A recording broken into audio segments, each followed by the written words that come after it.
네, 그럼 이제 강의를 한번 시작을 해보겠습니다.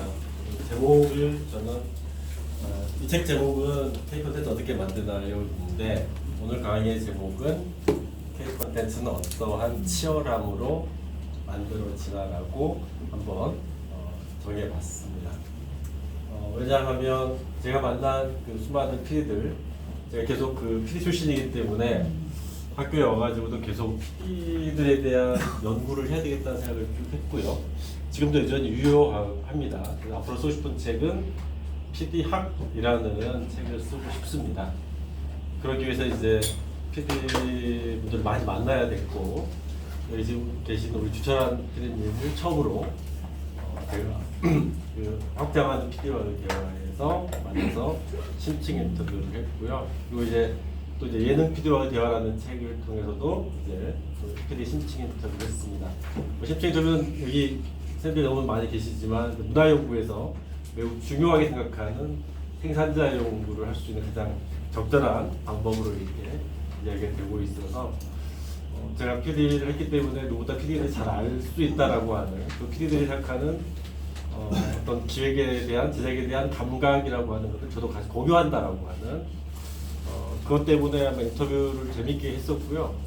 제가 실제 인터뷰 잘하는 사람은 아니고요. 주로 듣는 쪽인데 근데 이번에는 좀 다른 방식으로도 좀 인터뷰를 해봤고요. 그래서 이 책을 감사하게도 MBC 방송문화진흥회에서 지원을 해주셔가지고 또 책을 써야 되겠다라는 생각을 했고 거의 한 2년 정도 시간이 걸렸습니다. 인터뷰하는 건 되게 많이 걸렸고 또 각각의 콘텐츠들을 이렇게 텍스트 비평을 쭉 한 다음에 그 다음에 이제 만나서 인터뷰를 했는데 이 과정이 매우 좋았었습니다. 그래서 그리고 제가 PD 저널에다가 이거를 연재를 했었는데요. 지금 성대 정성원 선생님도 오시니까 그렇죠.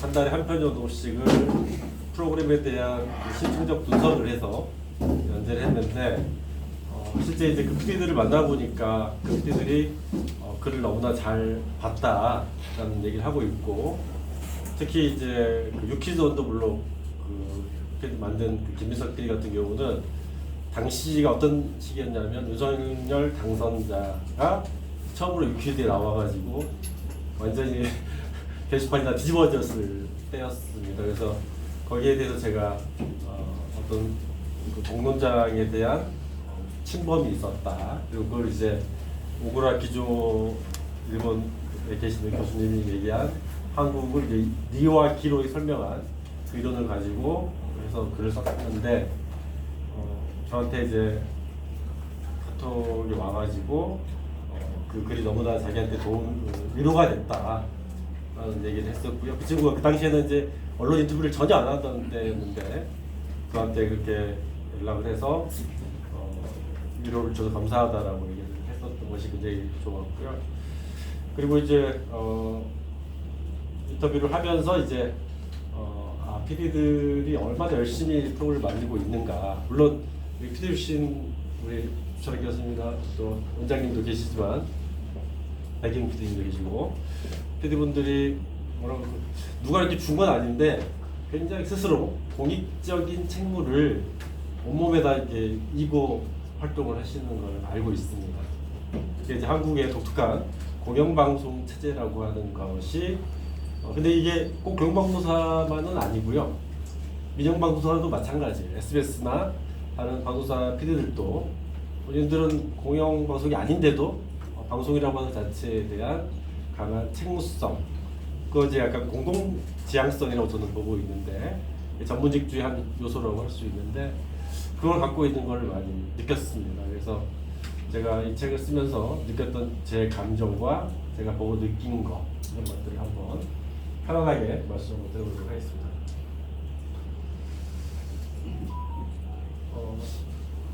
제가 페북에도 한번 올렸는데요. 제가 방송사 PD로 입사한 건 95년에 입사를 했고 15년 근무를 한 다음에 학교에 와서 지금이 15년째 돼서 이제 거의 이제 방송사 경력과 학교 경력이 비슷해지는 지금 시기입니다. 그래서 앞으로 한 8년 반 정도 남았는데 나오기 위한 열심히 봉사를 해야죠. 근데 제가 제일 먼저 쓴 책이 바로 이 책입니다. 나이 들면 뭐 할까라는 책인데 지호라는 출판사가 있었습니다. 굉장히 독특한 인문학 책을 내는 출판사인데 여기에서 이제 당시 PD로 일하고 있었던 저에게 연락이 와서 뭐 한 꼭지 써달라. 근데 제가 그때 거의 20대 말이었는데 30년 후에 너는 뭐 할 거냐 그거 상상하면서 쓰라고 제안이 와서 제가 이제 상상을 해보니까 제가 어떻게 상상했냐면 그 당시 이제 열린음악회 때문에 오스트리아 비엔나를 왔다 갔다 한번 한 적이 있어가지고요. 30년 후에는 한국이 방송 콘텐츠가 굉장히 세계적 인기를 얻을 것이다. 그런 생각이 막연하게 했어요. 그리고 제가 ORF에 가서 강의를 하는 그 상상을 한 거예요. 저는 교수가 돼 있고 제 연구실에는 텔레비전 모니터가 한 수십 대가 있어요. 왜냐면 전 세계 모니터를 보는 거기 때문에 이게 OTT 때문에 사라졌죠. 이제 컴퓨터 하나로 다 볼 수 있잖아요. 근데 어쨌든 그 상상을 제가 해서 책을 썼었어요. 여기다가. 근데 지금 한 25년 넘게 지났는데 그게 상당히 많은 부분이 현실이 돼버린 거예요. 지금 재수 듣는 학생 한 명은 미얀마에서 왔는데 이 친구가 아주대학교로 온 이유가 뭐냐고 그랬더니 자기가 B2B를 좋아하는데 B2B 창사비를 걔가 수원에 살고 있으니까 그래서 아주대에 왔다는 거예요. 말이 안 되는 정말 상상하기 어려운 이 한류의 영향이 우리 학계에게도 영향을 정말 심각하게 미치고 있구나. 어떻게 초등학생들이 지방에서 온 학생보다 한국말을 더 잘하는 거죠. 그래서 상당히 많았고요. 그래서 어떻게 보면 이 라디오 뭐 할까라는 이 책이 제가 앞으로 30년 후에 지금 이 자리에서 여러분과 만나서 이렇게 이야기할 수도 있게 하는 뭔가 약간 씨앗 같은 게 되지 않았나라는 생각이 들었습니다. 그런데 이제 제가 글 쓰는 걸 워낙 좋아하는 편이어서 계속 책 쓰라고 하면은 그거를 거절하지 않고 쭉 써왔던 경험이 결국 이제 학교에 오게 했던 것 같습니다. 제가 작년 연말에 방송학부에다가 썼던 논문입니다.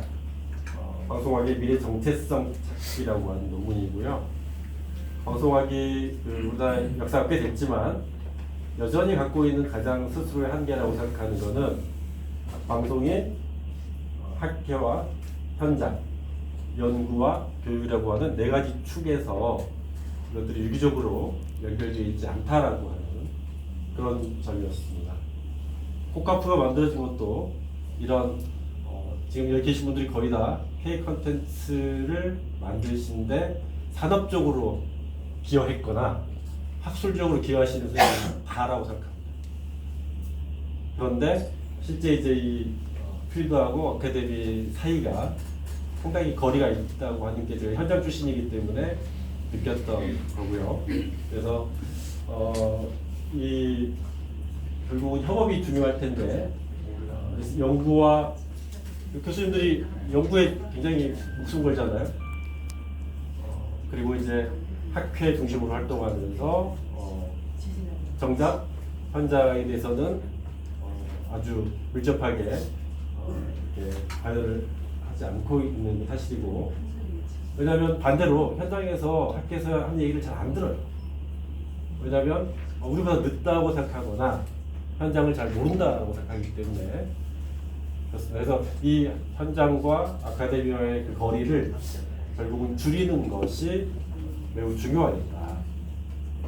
미국에서 이제 그 저널리즘 스쿨이 만들어진 것도 현장의 인력을 기르기 위해서 시작이 됐었죠. 점점 이게 이제 고도화되면서 이런 중심으로 이제 바뀌면서 현장과의 거리가 좀 커졌다라고 생각하는데, 교육과 현장과 교육이 두 가지가 이 학교와 현장을 연결할 수 있는 게 중요한 포인트가 아닌가 생각이 들고요. 제가 제안한 모델은 이거였습니다. 컨텐츠로 매개된 현장과 그리고 아카데미였습니다. 그래서 컨텐츠를 가지고 얘기를 하면은 이야기 접점이 되기도 하고, 방송사도 더 새로운 콘텐츠를 원하고 있고, 이것들을 분석하고 제안할 수 있는 건 학계가 굉장히 잘할 수 있기 때문에 콘텐츠로 매개된 현장과 학계라고 하는 모델을 제시를 했습니다. 그래서 이제 K, 이건 너무나 유명한 그 K 에브리띵의 시대가 됐고, K 뷰티라든지 패션이라든지 거의 한동안은 K 방역이 세계를 큰 휩쓸기도 했었는데, 제가 이제 오늘 여러분과 얘기해보자 하는 건 이겁니다. 이제 이거는 그 이용석 박사, 드라마 연구원 이용석 박사가 시에 논문에 썼던 내용을 제가 가져왔습니다. 그 PD, 드라마 PD가 계속 받는 질문들이 이런 것들이죠. 도대체 드라마를 기획할 수 있는 한국 드라마 PD들의 기획자들의 역량이 어디서 나왔나? 그리고 어떤 체계와 관행이 있길래 이렇게 한국은 K 컨텐츠를 잘 만드느냐? 그리고 세계인들이 이렇게 K 컨텐츠 좋아하는 또 이유는 무엇인가? 이런 것들이죠.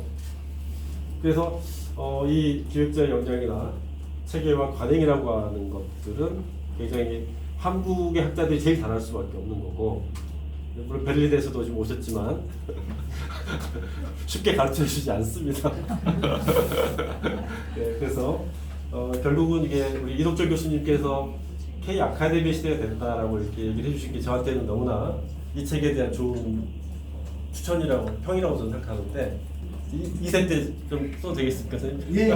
저는 예, 예. 아주 중요한 사례라고 생각해서 예, 예. 그래서 제 강압이 예. 여기까지는 예. 필드에서는 뭐가 이루어지는데 예. 그걸 학계에서 그걸 잘 추적도 못하고 네. 분석도 못하고 뭔가 얘기를 못 만들어내는 네. 아주 드문 사례라서 네. 제가 적극적으로 말씀드립니다. 감사합니다. 그래서 이제 제가 잘할 수 있는 거 결국은 케이크에서 어떻게 만들어지나 여기 제가 이제 치열함이라고 하는 말을 오늘은 약간 치환을 했습니다. 그 하게 된 그 과정을 방법론적으로 이렇게 말씀드리자면은 PD의 전을 연재를 위해서 드라마나 콘텐츠를 굉장히 열심히 다 봤고요. 그 다음에 이제 기획한 PD를 수소문을 해서 우리 서영기 기자님이나 현장에 계신 분들이 많이 섭외를 도와주셔가지고 그래서 만나서 인터뷰를 했고 그 다음에 이제 원고를 정리하면서 계속 생각을 하는 거죠. 도대체 이 사람의 그 연출 철학이 기획의 철학은 무엇인가를 계속 탐색하는 이 과정을 거쳐서 이 책을 쓰게 됐습니다. 한 5년간 제가 백상예술대상 심사를 우리 주철환 교수님이 추천해 주셔가지고 하게 됐는데 백상대상 심사를 하면서 제일 힘든 게요. 우리나라가 드라마가 심사할 게 너무너무 많은 거예요. 볼만한 드라마만 해도 거의 20-30개가 되고 곱하기 16을 하면은 그래서 드라마 심사 때 눈알이 빠지게 되거든요. 그래서 집사람이 보다가 도대체 왜 이걸 하냐고 그 정도로 이게 볼 게 많았고 근데 드라마 이 심사 끝날 때마다 항상 그 아쉬움은 그거였어요. 이렇게 좋은 드라마 K 콘텐츠에 대해서 우리가 이렇게 열심히 보고 토론을 세 번에 거쳐서 하는데 우리가 거기에 대한 코멘트나 그 결과물들을 왜 남기지 않고 다 날려버리는 걸까? 그리고 이제 말 그대로 이제 신문사에서 잠깐 심사위원들이 큐테이션 하는 거 딱 그것만 남는 거예요. 그래서 제가 2022년에 심사를 안 하게 되면서 그러면 내가 한번 써보자 비평을 한번 분석을 해보자 라는 생각을 하게 돼서 정말 운 좋게 또 PD에서 연락이 와가지고 이제 연재를 시작을 하게 된 겁니다.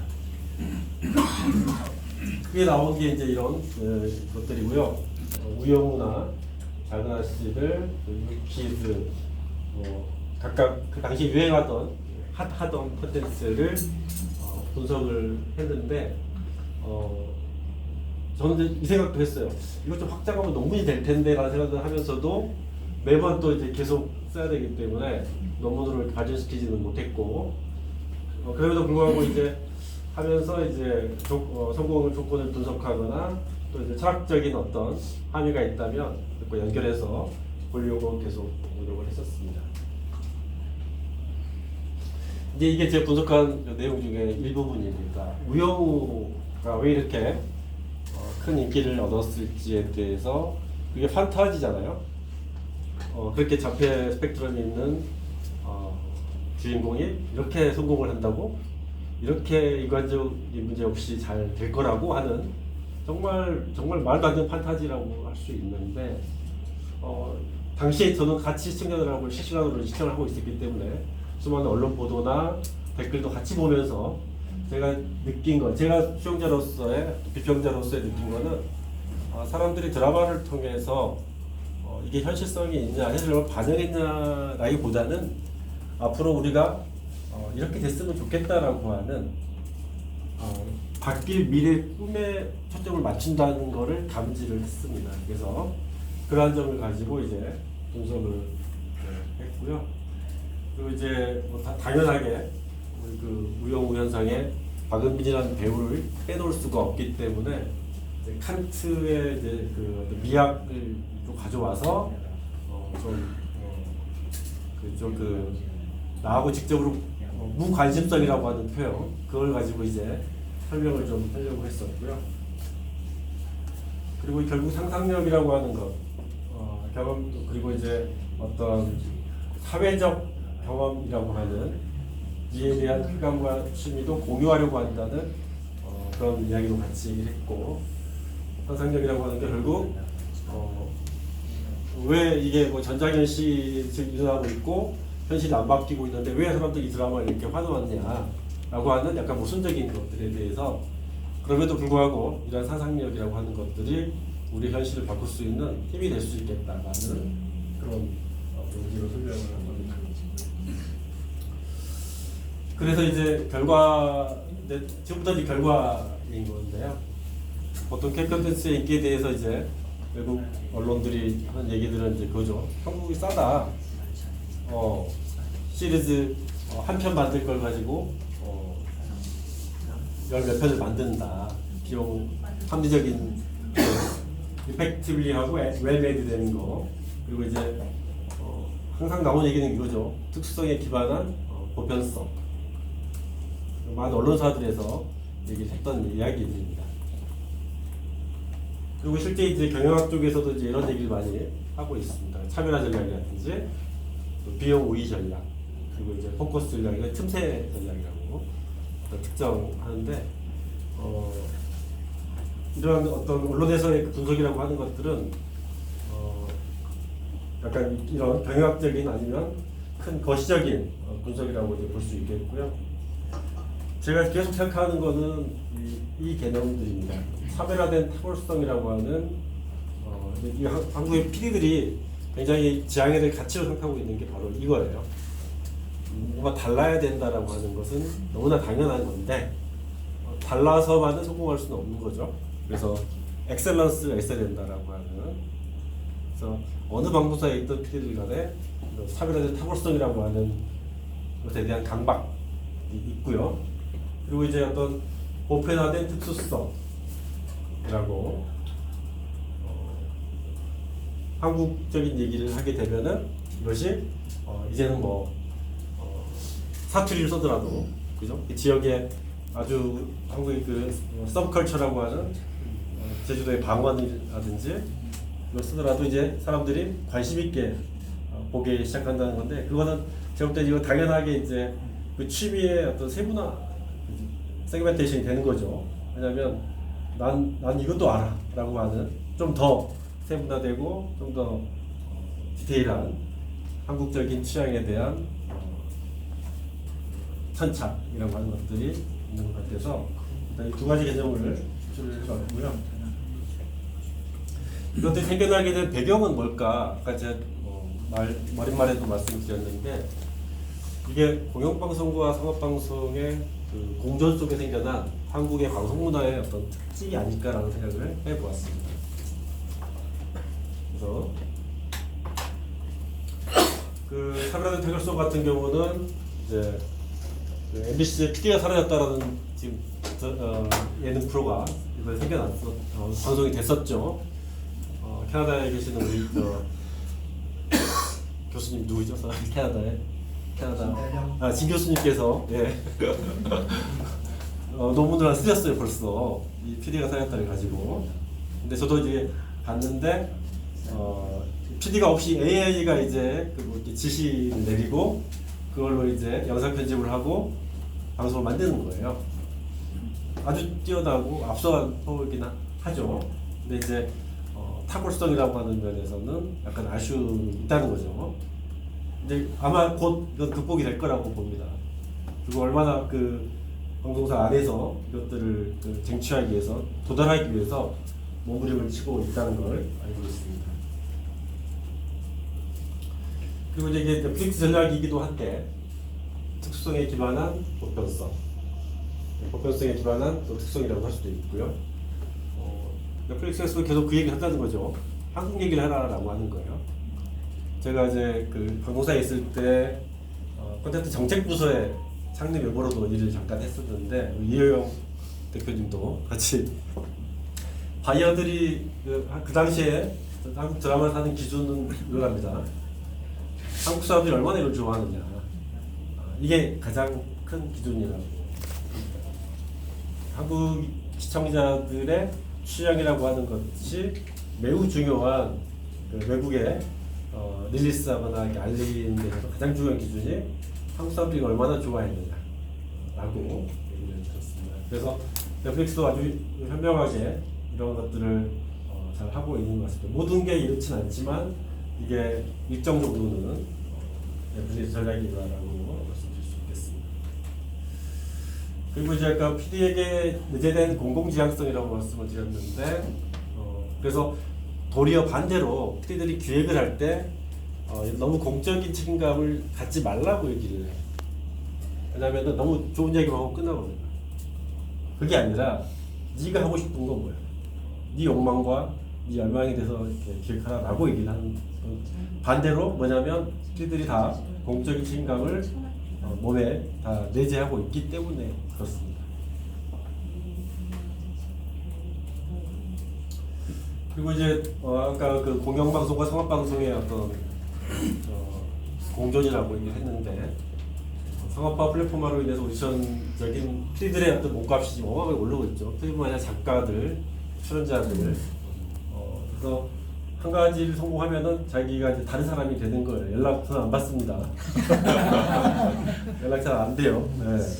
그래서 그만큼 이제 PD 성공이 PD에게 어마어마한 큰 성공을 가져다 주기 때문에 지금 지상파에 있는 PD들도 역시 빨리 하나 터뜨려서 나가고 싶어하는 게 이제 그런 상황이다라고 알고 있습니다.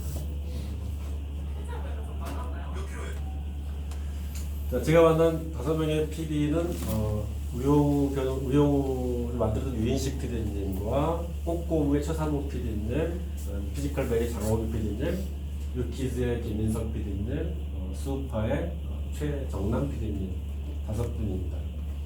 2022년부터 2023년 사이에 가장 대중적인 콘텐츠라고 평가를 받을 수 있는 콘텐츠들이기도 했고요. 또 당시에 이제 OTT 유튜브건 아니면 넷플릭스건 정말 그 미디어의 정말 그 충돌 시대에서 살아남은 콘텐츠들이고 인정받은 콘텐츠들이기 때문에 그것들이 의미가 있다고 보았습니다. 윤식 PD가 이제 하신 말씀 중에 이제 제일 기억 남는 거는, 제가 좀 판단하기 좋았던 거는, 드라마가 예전에 그 PD의 시대가 있었습니다. 초창기에 PD가 섭외하고 PD가 작가 고르고 그 이제 인하우스에서 이제 거의 모든 권력이 PD한테 집중됐을 때였죠. 그러다가 이제 작가의 시대로 이제 넘어갔어요. 작가가 서사를 갖고 있기 때문에 작가가 섭외하고 작가가 연출자를 고용하는 그런 시대로 바뀌었습니다. 그래서 방송사 그 연출자라고 하는 PD들의 어떤 고민이 굉장히 많았어요. 우리가 뭐 찍사냐, 그리고 뭐 도대체 PD는 앞으로 드라마를 어떻게 해야 되느냐라고 하는 고민이 굉장히 많았는데, 윤식 PD가 그걸 굉장히 잘 잡은 PD라고 생각을 합니다. 드라마를 처음 만든 작가하고 일을 했죠. 문지원 PD, 문지원 작가인데 영화의 그 증인이라는 그 대본을 썼던 작가였고요. 그래서 기획은 이제 그 외주사에서 직접 제작을 했고, 기획자, 연출자, 작가 사이의 완벽한 조화라고 얘기를 볼 수 있겠습니다. 왜냐하면 그 연출자가 결정되기 전에 작가가 8회차까지 대본을 썼어요. 근데 이제 이 뮤직 PD가 작가가 처음 드라마를 쓰는 거기 때문에 우리나라 드라마는 다음 회가 궁금해야 되잖아요. 근데 그걸 전혀 안 해놓은 거죠. 그냥 영화처럼 이렇게 에피소드를 잘라놨기 때문에, 그래서 이제 드라마 대본을 다시 수정하는 장치, 그걸 만들고, 또 이제 그 중요한 오브제가 필요하다. 그래서 이제 고래라고 하는 오브제를 상상해내고, 이제 대본을 거기에 맞춰 다시 또 이제 다시 디벨롭을 다시 한 거죠. 그래서 이게 그 PD의 유인식 PD를 만나지 않았으면 이 드라마는 망했다고 저는 봅니다. 그래서 유인식 PD의 그 굉장히 그 뛰어난 그 연출력이라고 할까요? 예. 가장 연출에 중요한 거는 캐스팅이 가장 중요하다라고.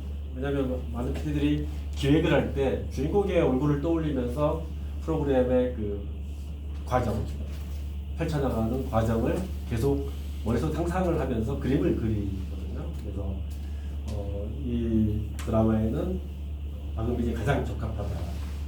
왜냐하면 이게 법정 드라마죠. 그래서 대사 소화하는 게 너무 많은데 딕션이 매우 중요하다. 딕션이 가장 또 좋고 또 이제 본인의 개성을 다 비워버리고 온전히 어떤 그 배역의 역할로 자기 자신을 다 채울 수 있는 그런 연기자로 이제 박은빈을 상정을 했고요. 박은빈이 안 된다고 그래서 기다렸다고 그러죠.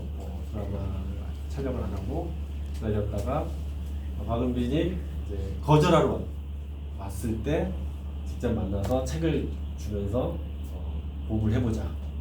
그래서 이제 또 이제 범생이잖아요. 박은빈이 그래가지고 공부하자는 말에 그들이 받아들이고 이제 캐스팅 출연을 결정했다는 얘기가 있습니다. 윤식 PD 한국의 이제 드라마 제작 환경은 외국의 영화 찍는 거하고 다르고요. 또 외국의 드라마 찍는 거하고 다를 겁니다. 굉장히 짧은 시간 안에 많은 걸 찍어내고 굉장히 빠른 스피드로 제작을 하는 건데 윤식 PD가 플랜 F까지 준비했다고 해요. 플랜 뭐냐면 플랜 A가 이제 이렇게 해서 이렇게 드라마 찍는 건데 만약에 얼그러지면 플랜 B로 가는 거죠. 플랜 B도 안 되면 플랜 C로 가고 D로 가고 E로 가고 이제 F까지 준비를 해놨다고. 굉장히 철저하게 미리 준비를 해놓고 스태프들에게 충분히 다 완전히 온전하게 설명을 하고 그렇게 해서 심지어 이제 이 표현이 되게 와닿는데 기도하는 마음으로 연출을 들어갔다고 합니다. 정말 잘되게 기도하는 마음. 절반은 실패했고 절반은 성공했다고 하는데 그 성공한 절반이 지금의 드라마를 만든 것 같습니다. 내가 무슨 데이비드 핀처도 아니고 수번에 찍을 수도 없고 또 한두 번에 찍어야 되기 때문에 그리고 이제 기도하는 마음으로 큐를 불렀다라고 얘기했고요. 그리고 윤식 PD에게 이제 굉장히 인상적인 거는 균형 잡기 같습니다. 균형 잡기. 그래서 이게 한국 PD들이 이름을 되게 잘하거든요. 균형 잡기라고 하는 게. 왜냐하면 어떻게 했을 때 어떤 욕을 먹을지 알아요. 그리고 어떻게 했을 때 시청자들한테 어떤 반응을 올 건지도 잘 알고 있기 때문에 끊임없는 균형 잡기. 그래서 이 프로그램 전체 소재가 너무나 그 핫하고 뜨거워서 연출자들이 많이 거절한 드라마입니다. 그래서 이제 윤식이가 이걸 맡았고 굉장히 제트라고 점잖고 아주 선비 같은 그런 PD더라고요. 그래서 자기는 끊임없이 돌을 쌓듯이 균형을 잡고 그걸 계속 해왔다라고 하더라고요. 그래서 왜냐면 그거죠. 자폐 스펙트럼에 대한 비하라든지 또 지나치게 옹호한다든지 그리고 그 사람들이 사랑을 해? 그 사랑이 얼마나 말이 돼? 이런 정말 사회적인 그 여러 가지 시선과 평가 이런 것들을 계속 저울질하면서 끊임없는 균형을 맞췄다라고 얘기했습니다. 그러면서 또 굉장히 따뜻한 이런 태도가 있었는 거죠. 이 드라마를 통해서 하고 싶은 얘기가 뭐냐고 그랬더니 모두 다 이상하다 우리는. 그리고 내가 지금 이렇게 살고 있는 것도 남들이 눈 감아주고 관용적으로 우리가 봐줬기 때문에 참아줬기 때문에 그렇게 잘 살고 있는 거다. 마찬가지로 우리도 누군가에게 그렇게 관대하게 살 필요가 있다라고 하는 게 이 연출자의 어떤 생각입니다. 그리고 이제 윤식 PD한테 이제 또 돋보이는 게 아까 연출자가 그러면 그 작가의 대본과 또 출연자의 이것들 어떻게 잘 자기의 리더십을 확보할 수 있는지에 대해서는 영상적인 차이니스 사운드라고 저는 보았습니다. 이게 이제 그 윤식 PD의 대본입니다. 실제 대본을 보여줘가지고 찍었는데 작가가 이제 쓴 게 인쇄가 돼 나오는 거고요. 이거를 화면을 갑자기 이제 줌인 들어가서 푸시라고 돼 있죠.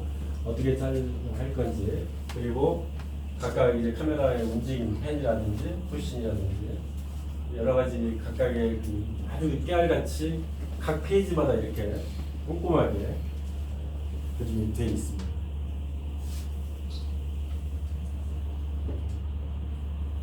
그리고 이게 첫 회 장면이죠. 첫 장면 원래 이제 작가가 쓴 제목은 이렇게 되어 있습니다. 우과고가 우용을 안고 그 병원이 밀수한 거리를 거닌다. 이게 작가가 쓴 대본인데 이걸 다 지워버렸죠. 그리고 오리 이정을 사가지고 50개를 사가지고 하나만 페인트 칠을 이제 한 거죠. 그래서 이걸 가지고 이제 첫 장면을 시작을 하는 겁니다. 그래서 카메라 움직임도 아주 세세하게. 실제 이제 이것들이 화면으로 구현이 됐을 때 시들이 항상 고민은 그거예요. 상상한 걸 영상으로 구현했을 때 이게 얼마나 그럴듯하고 이상하지 않을까 그 고민들 굉장히 많이 하게 되는 거죠. 그래서 아주 잘 녹아 들어가기에 이것들을 영상적으로 잘 CG통에서 구현을 한 거를 확인할 수 있고요. 두 번째는 이제 최상호 PD입니다. 꼼꼼무를 만든 PD고요. 지금 원래 이 PD가 공영방송과 상업방송을 이렇게 두 가지를 다 같이 경험한 굉장히 표본 같은 사례예요. EBS에 입사를 해서 EBS에서 이제 굉장히 다큐멘터리를 만들다가 SBS 스카웃시에서 이제 입사를 했죠. 처음 입사를 해서 촬영을 나갔더니 PD를 도와주는 FD라고 하는 플로어 디렉터가 같이 갔다가 촬영하는 걸 딱 보더니 그렇게 찍히면 안 된다고 하는 거예요. 그 PD한테 그랬다는 거예요. 왜 그러냐고 했더니 EBS에서는 다 끝없이 찍거든요. 그러니까 안정된 화면과 그리고 이렇게 그림을 붙이면 굉장히 정적이지만 깨끗한 영상들을 찍어 하는데 SBS에서는 카메라 핸드헬드 형식이고 그리고 이제 딩동 누르면 따라가서 반응까지 다 따라보고 가면을 따라가는 그 완전히 거친 영상을 그게 SBS 스타일이라고 하더라는 거죠. 그래서 이제 고바로 적용을 했다라고 하는데 여기 지금 SBS에 계신 분 출신들이 안 계시잖아요. M과 K밖에 없는데 CBS하고. 근데 SBS가 상업방송이고 SBS의 그 지향점은 명료합니다. 시청자들이 보냐 안 보냐 이게 제일 중요해요. 그래서 SBS 교양 프로는 철저히 스토리텔링에 천착한다라고 얘기를 하고 있고요. 지금 필수첩도 아주 훌륭한 프로고 수정 60분도 있지만 SBS와는 제작 방식이 달라요. 제가 그건 논문도 따로 썼는데 그것이 알고 싶다 팀들이 꼼꼼무를 만들었거든요. 그러니까 그것이 알고 싶다 제작 방식과 꼼꼼무의 제작처럼 똑같아요. 그것이 알고 싶다는 촬영을 다 한 다음에 편집을 다시 합니다. 전 조립이라고 얘기를 하죠. 조립을 다시. 근데 보통 KBS나 MBC에서는 보통 시간 순서대로나 아니면은 주제에 맞게 꼭지별로 해서 편집을 하는데 SBS는 완전히 시청자들이 궁금해하는 게 이게 딱 한 가지 그게 주제예요. 주제. 시간 호기심이 없으면은 아예 방송을 안 한다고 얘기를 하니까. 그리고 이제 이건 추상호 PD의 주장인데 굉장히 저도 인상적이었는데 등산객이 들어오면 안내판이 있고 산을 올라가게 하잖아요. 스토리텔링이라고 하는 거는 시청자들에게 다른 데를 못 보게 하는 거야. 내가 제시한 이정표만 보고 따라오게 하는 거야. 이게 스토리텔링이다. 그래서 이정표를 쭉 따라갔더니 올라갔다 내려갔다 계속 이렇게 하죠. 그다음 마지막에 보니까 이제 정상이 올라오는 거예요. 정상에 올라오니까 내가 걸어왔던 길이 보이고 바다가 보이고 멀리까지 보이는 이게 스토리텔링의 정의다라고 이 최상호 PD의 정의입니다. 그래서 결국은 시청자들을 완전히 누가리고 내가 끌고 가는 거예요. MBC나 KBS에서는 이런 그런 사악한 생각은 안 하는데, 예. 그게 제가 말씀드리게 공영방송과 상업방송의 공존이라고 하는 것들이 어떻게 콘텐츠 경쟁력을 만들어내게 했는지에 대한 말씀을 드립니다. 기획의 절반은 수리다라는 말은 뭐 모든 방송과 마찬가지인 것 같고요. 술자리에서 이 제가 볼 때 이 교양 PD 프로그램 중에 꼼꼼무는 정말 독창적인 프로예요. 이런 프로는 정말 몇십 년에 한 번 나올까 말까 할 정도로 그게 일단 구어를 제대로 쓰고 있다는 거예요. 오럴 랭귀지를 모든 교양 프로그램들이 구어를 표방한 문어입니다. 뉴스도 마찬가지입니다. 문어체를 쓰고 있는데 이 프로만 유일하게 구어로 친구에게 전에 그 이야기하듯이 주고받는 세 명은 대기하고 이거를 다시 편집을 또 다시 이렇게 패치워크 만들듯이 옷감 짜듯이 다시 편집을 해요. 그래서 이 기획이라고 하는 것이 굉장히 독창적인데 이찬원 PD가 이 얘기를 했어요. 우리는 드라마를 만들려고 했다는 거죠. 이게 무슨 소리입니까 이게? 교양 프로가. 그리고 자기들은 취재를 전혀 안 하려고 한다. 그러니까 그것이 알고 있다 해서 만든 아카이브가 있잖아요. 사건 파일들. 그 자료만 가지고 사람들이 이야기하는 거예요. 이렇게 만들려고 했었는데 인터뷰를 이제 그 사건의 담당 핵심자의 인터뷰를 넣으니까 너무나 효과가 좋더라. 그 다음부터 이제 그 인터뷰만 넣었다라고 얘기를 하더라고요. 그래서 이거는 귀로 듣는 눈으로 보는 새로운 드라마다라고 얘기했다는 걸 좀 깜짝 놀랐습니다. 그래서 새로운 콘텐츠를 만들기 위해서는 장르적인 재매개도 과감하게 시도를 했구나라는 것을 알고 있고요. 이러기 위해서 얼마나 고민 많이 했을까 생각이 들고요. 꼬꼬무가 이게 몇 주에 한 번씩 만들 것 같습니까? PD들이? 우리 배열 PD님. 매주 하지 않나요? 그러니까 PD가 몇 주 간격으로 만들 것 같습니까? 한 4주 정도. 그렇죠. 예. 일반적으로 생각하면 4주에서 한 6주 정도면은 이런 교양 프로 12주에 하는 거예요. 12주. 제작진이 40년. 우리 공장 나오는 12주는 석 달.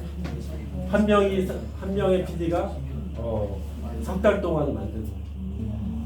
도대체 왜 그러냐고 그랬더니 그 이유가 뭘까요? 예, 잘 만들려고. 그 잘 만드는 게 어디서 차이 나냐면 자료에서 차이 납니다. 그 자료 하나를 구하면 어마어마하게 이제 표현력이 생기기 때문에 그 PD가 12주 동안 자료 찾는 거예요. 모든 가능한 데이터들을 다 찾아가지고 자료를 찾아서 그 한 컷을 보여주는데 12주. 그 한때 이 꼬꼬무가 12개 채널에서 방송이 됐어요. 그러니까 SBS 2021년도에 SBS 주가가 폭등한 적이 있었거든요. 지상파 시대가 갔다라고 했을 때 유일하게 SBS 주식이 치솟았던 때가 있습니다.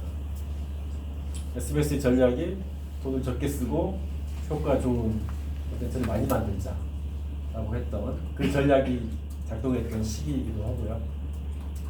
그래서 12개 채널이 팔면은 돈을 어마어마하게 버는 거죠.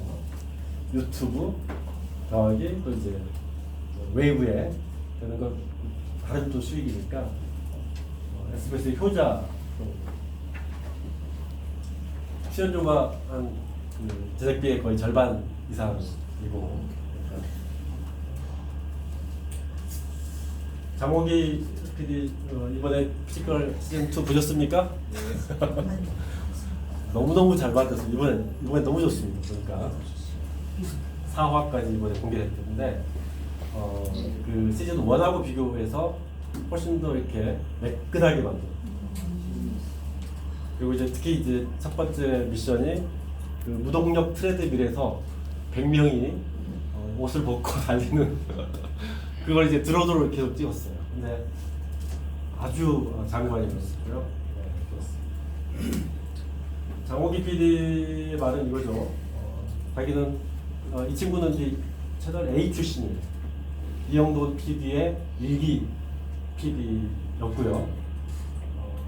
차례에 있다가 MBC의 스카우트 경력으로 입사해서 PD 수첩 오래 했습니다. 하다가 그 조성현 PD하고 나는 신이단가요? 그 넷플릭스에 같이 그 준비하다가 본인은 이제 떨어져 나가고 조성현 PD가 혼자 그걸 만들었고 본인이 이제 기획을 내도 안 된다 그러니까 그러면 넷플릭스에 4개라도 해달라. 회사에서 그때 이제 박성재 사장이 있을 때였죠. 내봐라. 그랬더니 넷플릭스에서 이거 만들자고 이렇게 제안이 와서 이제 하게 됐다라고 하는 거죠. 굉장히 그 지상파가 넷플릭스하고 이걸 해도 되느냐라고 하는 다양한 논쟁도 불러일으켰던 콘텐츠이기도 하고요.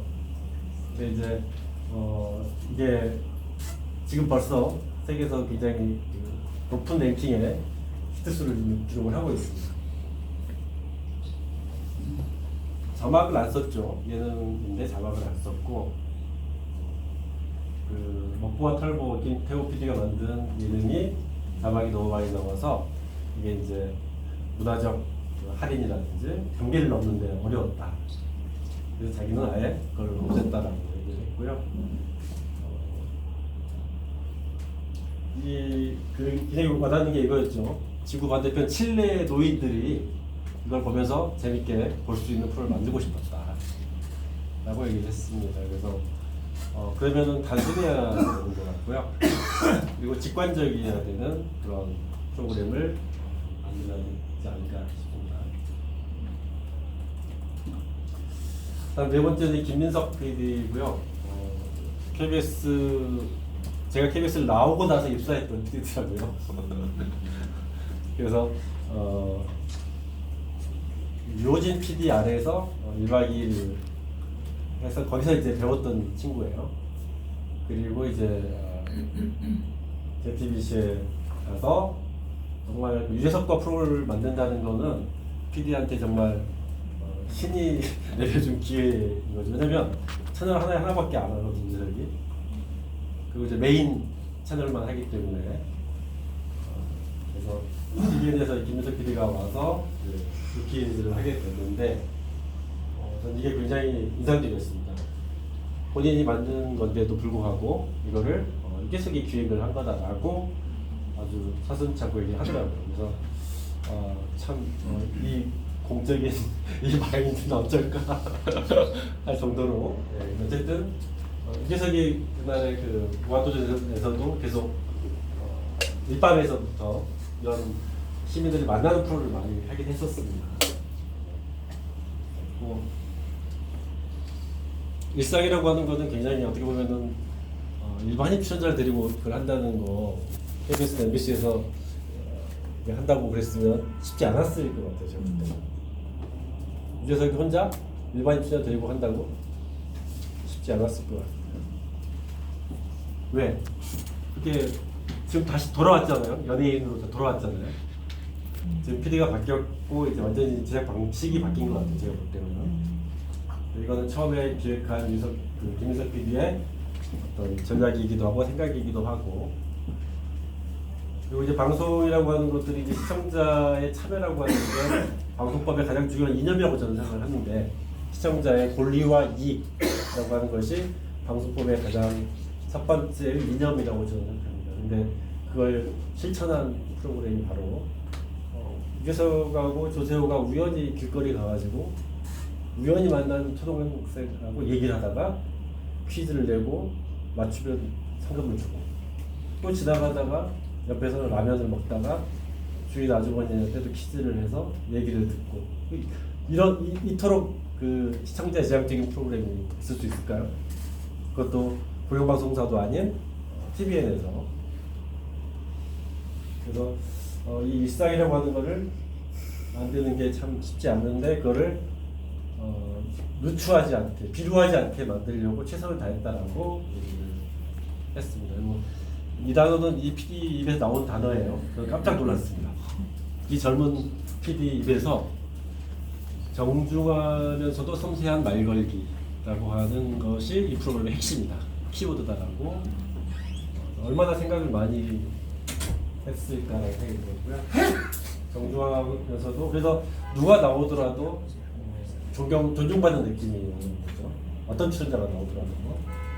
그래서 이건 이 김민석 PD가 아버지가 일찍 돌아가셔가지고 가족에 대한 그리움이나 이런 게 굉장히 많더라고요.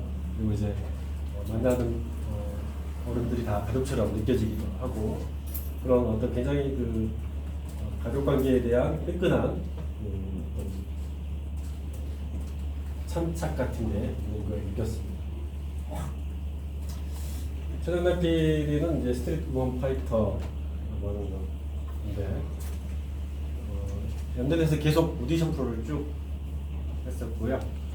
조연출로 일을 하다가 이제 댄서들이 주목받는 프로를 한번 만들어 보자라고 해서 만든 프로그램이었고 이것도 말 그대로 방송이 그동안 조명하지 않았던 일종의 그 보조자 아니면 주변인이라고 하는 시청자들에 대해서 초점을 맞춘 프로그램이라고 할 수 있을 것 같습니다. 그리고 굉장히 소통을 잘 한다는 걸 알게 됐고요. 소통의 비결은 상대가 처한 상황을 인지하고 이해하는 것이 소통의 비결이다라고 했고요. 저는 이제 이걸 비평문을 쓰면서 저는 공의로움이라고 하는 그 개념을 제가 압축해서 설명을 했는데 이 5가지 컨텐츠를 본 다음에 제가 이제 약간 이 연출의 그 핵심적인 원리가 뭘까 그걸 약간 철학이라고 하면 거창하긴 합니다만 이 연출자의 생각이 있어서 핵심적인 부분을 한번 좀 더 추려보자라고 생각을 해서 우영우 PD한테는 어떤 균형과 공존의 이념이라고 하는 것들이 있지 않을까라고 결론을 내려봤습니다. 요즘 판타지와 현실을 최적의 비율로 결합하여 드라마라는 칵테일을 제조했다라고 하는 거고요. 결국 연출자는 섞는 사람일 것 같아요. 여러 가지 주제나 소재나 요소들을 적절하게 잘 섞는 거고, 그리고 이제 그 한국 드라마의 어떤 일본의 그 문학자 번역자 한 분이 왜 이토록 한국의 문학이 재미있는가라고 하는 그 책을 하나 냈는데 그걸 읽어보니까 그 얘기가 나옵니다. 한국은 전쟁의 나라였다는 거죠. 한국의 그 전자사는 전쟁과 독재와 그것도 투쟁의 역사였고 결국 한국을 설명하는 가장 핵심적인 키워드는 전쟁이다. 그리고 실제 한국 드라마들에도 상당히 많은 것들이 생존을 위한 투쟁이라고 하는 것들로 점철되어 있기도 합니다. 이거 약간 다른 쪽에 이거 착한 드라마인 거죠. 근데 여기에서는 균형과 공존이라고 하는 이념을 이 친구는 SBS 출신인데도 누가 뭐라고 하지 않았지만 스스로 이렇게 그런 굉장히 고용적인 그런 특성들을 내재화하고 있는 것을 확인을 했고요. 시청자들이 계속 질문한다. 이 드라마는 정말 현실적인가? 현상적이라면 그 안에서 설득의 구조를 가졌는가? 시청자들의 질문에 자신으로 방식으로 답하면서 적용할 기준점에 당도하고 있다. 라고 했고요. 시청자들이 현실 반영이 아니라 바꿀 수 있는 미래의 꿈으로 드라마를 수용을 했다고 제가 설명을 했습니다. 꼼꼼을 보면서 이거를 어떻게 이름 붙일까 고민을 했는데 시청률 지상주의는 아니고요. 그것과 다른 시청률 지상주의는 시청률을 올리기 위해서 약간 그 야비한 법도에 어긋나는 방법을 써서 시청률을 예를 들면 이거죠. 갑자기 그 뉴스 시간을 갑자기 땡긴다거나 광고 시간하고 겹치게 나보다 더 먼저 방송한다거나 이것들이 시청률 지상주의라고 할 수 있겠고, 또 과도하게 선정적인 드라마 서사 관계없이 과도하게 이렇게 목욕하는 장면을 보여준다거나 키스씬을 지나치게 많이 보여준다. 선정성이라든지 이런 것들에 의존을 하면 그거를 시청률 시장주의라고 할 수 있겠고요. 이건 좀 다른 개념입니다. 시청자들의 눈에 시청자들의 그 아이볼을 캐치하기 위해서 서사적으로 할 수 있는 모든 일을 다 한다라고 하는 점에서 철저한 시청자 시선지향 이념이다라고 이름을 붙여봤습니다. 그래서 이 3대3의 구조를 만들기 위해서 얼마나 많은 실험을 했다라고 얘기를 하더라고요. 처음에 1대1로 했다가 2대1로 했다가 3대3으로 했다가 4대4로 했다가 5대5까지 했는데 어느 게 가장 다양하면서도 또 통일성을 유지할 수 있느냐, 그게 3대3이었다라고 하는 거죠. 그리고 이제 교차 편집이라고 하는 것, 이야기 친구의 구조라든지 이런 것들이 굉장히 그 시청자의 시선을 적극적으로 지향하는 그런 생각에서 나온 게 아닌가 생각을 해봤고요. SBS에서는 시청률을 점수로 하고 결국은 자기 학점과 마찬가지 PD 학점이에요. 깜짝 놀랐어요 저도. KBS에서는 저는 안 쓰죠. 근데 점수라고 그냥 과감하게 하더라고요. 그래서 점수라는 것은 제 성취를 직접적으로 드러낸 표현이고 점수를 올리기 위해서 모든 수단을 다 한다라고 하는 거죠. 그리고 이제 기획의 절반 수리라고 하는 것은 PD의 삶이라는 게 거의 24시간 기획하는 것이죠. 꿈에서도 기획을 하는 게 사실이죠. 그러니까 이것도 굉장히 치열하게 진행을 하고 있는 걸로 느꼈고요. 피지컬 백은 이제 학생들하고 같이 비평 분석 수업을 했었는데 학생들은 이 컨텐츠에 대해 불만이 되게 많아요. 뭐 남자 여자와 똑같은 아무런 핸디캡도 없이 스포츠에도 랭크 계급이 있고 체급이 있는데 그 없이 모두 다 몰아넣어가지고 그리고 남자한테 유리한 게임으로 이걸 하게 하는 게 온당하냐라고 하는 그런 이제 비평들이 많았었어요. 근데 이제 이 PD 도대체 어떤 생각으로 이걸 만들까? 말 그대로 그냥 자기는 완벽한 피지컬이 무엇인지 알고 싶었다는 거죠. 어떻게 보면 제가 너무 단순해서 말하긴 했지만 이 프로그램의 미덕과 이 연출자가 갖고 있는 그 어떤 생각은 프리미티브한 심플리스트라고 제가 표현을 할 수 있을 것 같은데 원초적 단순성이라고 하는 것을 프로그램의 핵심 이름으로 생각하고 있다고 저는 느꼈습니다. 그래서 그 보면 약간 동물의 왕국 같잖아요, 실은. 그리고 말도 필요 없고 오로지 피지컬로 모든 걸 설명할 수 있는 강자만이 살아남는다라고 하는 그런 이데올리가 있는 거죠. 그래서 이건 그 나쁜 건 아니고요. 홀리우드의 이제 이념 중에 하나죠. 세이브 더 캣이라는 굉장히 유명한 그 대본 관련한 책을 쓴 저자가 좋은 대본이 가진 특징 중에 한 가지를 원초적인 거다라고 이렇게 설명을 했습니다. 그래서 이 이야기가 원초적이어야 된다라고 하는 거죠. 왜냐하면 그러면 더 많은 사람들이 본다는 거예요. 그리고 이게 원초적이냐라고 물어보려면 온실에게 보여줘서 이해할 수 있다라고 한다면은 그건 정말 원초적인 이야기다. 피지컬 백 전 세계인들이 다 쉽게 이해할 수 있고 게임으로도 굉장히 단순하고요. 유키노도 블록은 일상이라고 하는 이점 이걸 일상성이라고도 이제 하기도 하고 그런데 이제 일상이라고 하는 것이 어떻게 보면 주하기도 하고 또 이게 주어진 것들이잖아요. 우리가 선택할 수 있는 게 아니라 하이데거에 의하면 일상성은 누군가가 만들어진 그 체계에 우리에게 주어져서 수동적으로 살아갈 수밖에 없는 루틴이다라고 이렇게 할 수 있는데 이제 세르토에 와서 이제 이것들이 우리 뭔가 일상에서의 나름대로 자기 실천의 전략으로서 일상을 보는 눈이 또 바뀌었죠. 그래서 이 기지에서 보여주는 일상이라고 하는 것들은 누추한 루틴이 아니라 우리가 살고 있는 삶이 이거였지. 이게 우리 삶의 본질일 수도 있겠다라고 하는 것들을 보여주는. 그래서 이제 굉장히 다양한 전략을 써서 이제 사람들을 우연히 만나서 얘기를 하고 또 코로나 때는 이제 초대를 했잖아요. 초대를 할 때도 어떻게 하면 사람들에게 이것들을 자연스럽게 느끼게 할까 고민을 많이 했다고 하고요.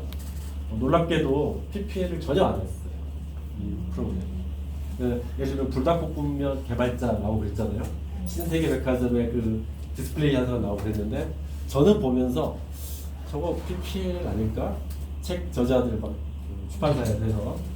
근데 지금은 아닐지 모르겠는데 김민석 PD가 할 때는 어떠한 PPL도 받지 않았다는 거. 그게 이제 프로그램의 퀄리티를 떨어뜨린다는 게 너무나 확실하기 때문에. 마찬가지로 이 프로도 굉장히 많은 수익을 창출하는 콘텐츠였기 때문에 회사 안에서도 전혀 그런 CJ의 360도 마케팅 거기에 거의 응하지 않았다라고 들었습니다.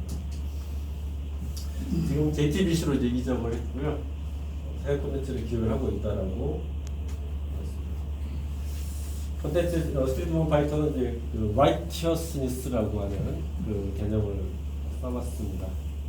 그래서 엠넷도 역시 상업 방송이죠. 그리고 시청률이라고 하는 가장 지상의 목표가 있긴 있으나 이 친구도 오디션 프로그램을 통해서 인간의 이야기를 하고 싶어하는 친구 PD였고 그리고 여기에서 부핀자가 좀 펴져지고 주변에 있는 사람이 조명을 받는 그런 공의로움이 시점됐으면 좋겠다라고 하는 그런 생각을 강력하게 하고 있고요.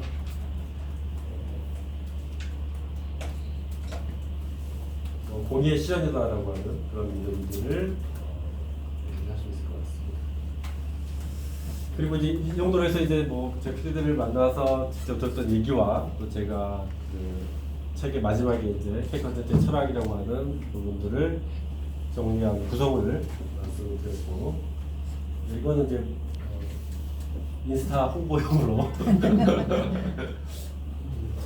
만든 거고요. 그래서 이 정도로 제가 발표를 좀 마치도록 일단 하겠습니다.